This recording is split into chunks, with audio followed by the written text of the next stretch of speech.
इसी गांव में मोनिका नाम की एक चुड़ैल रहती थी। मोनिका बहुत ही खौफनाक थी।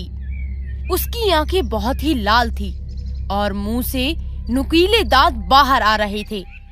हाथों के नाखून भी बहुत ही पैने थे। उसके शरीर पर कई तरह के बड़े-बड़े घाव थे, जिस वजह से सभी गांव वाले उससे बहुत डरते थे।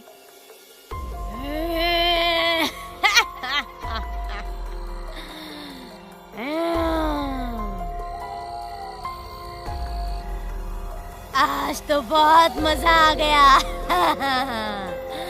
मैं इन गांव वालों को बहुत परेशान करूंगी। हे जी, अब ये क्या करेगी? पता नहीं कौन सी आफत लेकर आई है। आज तो कोई बाहर नहीं दिख रहा है। क्यों ना आज मैं सबको उनके घर में जाकर परेशान करूं। अरे भगवान, ये तो हमारे ही पास आ रही है। अंदर जो भी है बाहर आ जाओ। छुप कर कोई फायदा नहीं है। मुझे तो कुछ भी समझ में नहीं आ रहा।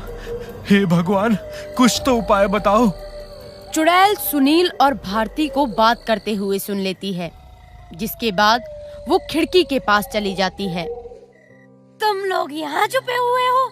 हाँ? तुम्हें क्या लगा मैं यहाँ से चली जाऊंगी? बहुत बड़ी गलती की है तुमने। चलो बाहर चलो। अरे चुड़ैल जी, हमें छोड़ दो। अगर बाहर नहीं आया तो बहुत कुछ बिगड़ेगा। चल बाहर आ। अरे किसी और को बुला लीजिए ना। तू बाहर आता है कि नहीं? आ रहा हूँ चुड़ैल जी, पर आप मुझे सही सलामत छोड़ देना। अच्छा हुआ तू बाहर आ गया। चल जल्दी चल, अब मेरे साथ खेल। बस लेकिन मुझे ज्यादा मत उछालना। देखते हैं।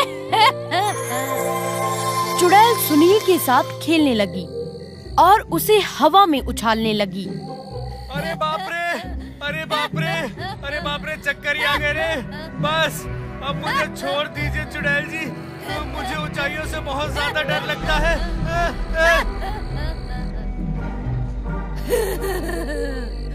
मुझे तो बहुत मजा आ रहा है। तुम लोगों के साथ खेलना मुझे बहुत आनंदित करता है। चुड़ैल को गांव में आकर लोगों के साथ इसी तरह खेलना बहुत पसंद था।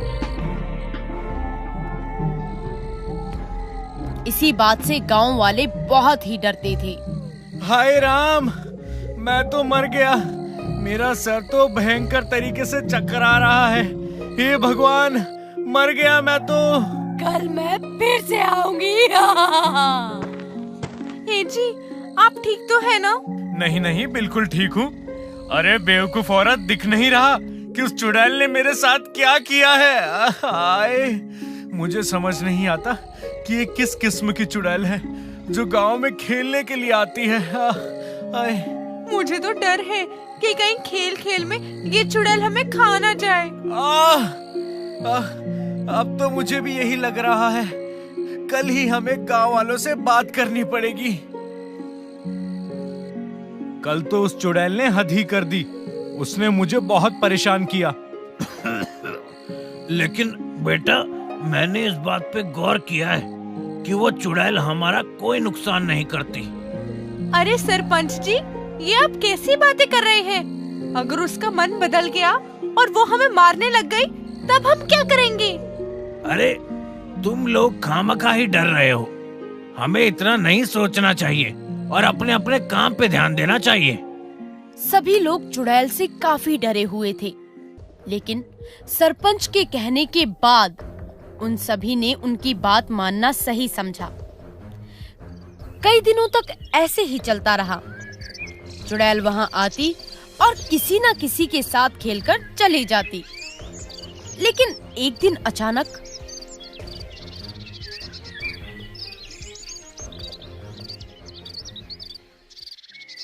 जो भी सामान तुम्हारे पास है उसे हमारे हवाले कर दो, वरना तुम सभी को हम बंदूक से उड़ा देंगे। और हम तुम सभी में इतने सुराख करेंगे कि तुम ये भूल जाओगे कि सांस कहाँ से ले। और चलो चलो पैसे और गहने निकालो। अब हम क्या करेंगे? आज तो हम अच्छी तरह लूट जाएंगे। रामा रे रामा। वक्त जाया ना करो और हमें सामान ला कर दो। लाते हैं, लाते हैं।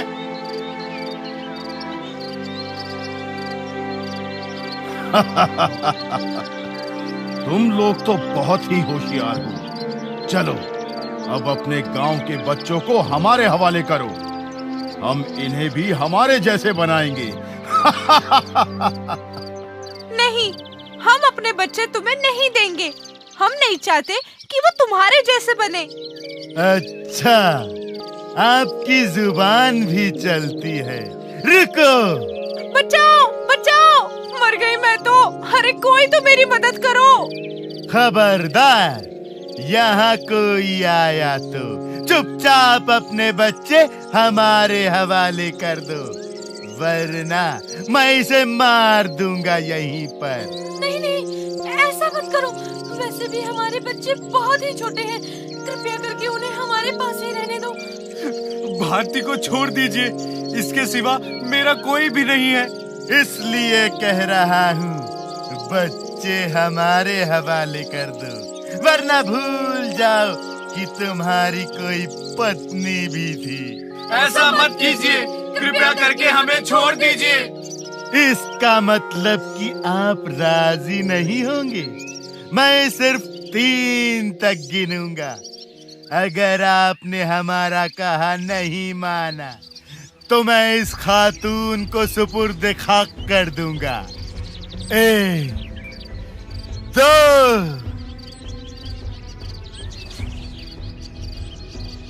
अरे मियाँ, ये कैसी आफत है? भाईजान, मुझे भी इस चीज की इत्तला नहीं थी। फौज के लोग तो देखे हैं, लेकिन एक डायन को फौज के लिबास में कभी नहीं देखा।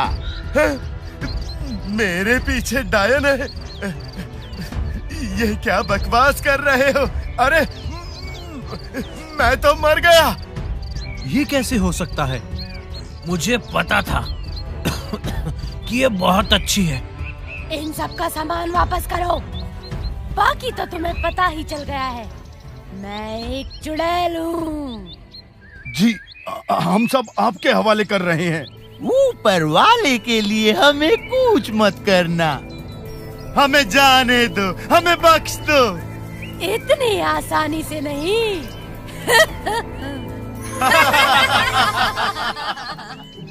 अरे मियाँ, जो था वो भी हमने गवा दिया। अरे भागो यहाँ से। तुम्हें क्या लगा मैं तुम्हें इतनी आसानी से छोड़ दूंगी? अभी इंतजार करो, तुम्हारे ससुराल वाले यहाँ आ ही रहे हैं। अरे शुक्रिया मैडम जी, इस बारे में बताने खातर। बस आप इसी तरह देश की सेवा करते रहो और इस देश का भला करती रहो। आप कौन हैं? देखो, मैं एक चुड़ैल हूँ। नहीं, आप सच में कौन थी? क्योंकि एक चुड़ैल कभी भी किसी का अच्छा नहीं करती। मैं एक आर्मी अफसर थी, लेकिन एक बार सरहद पर लड़ाई की वजह से मेरी मौत हो गई। मेरा शरीर ना मिलने के कारण मुझे तृप्ति नहीं मिली और मैं एक चुड़ैल बन गई।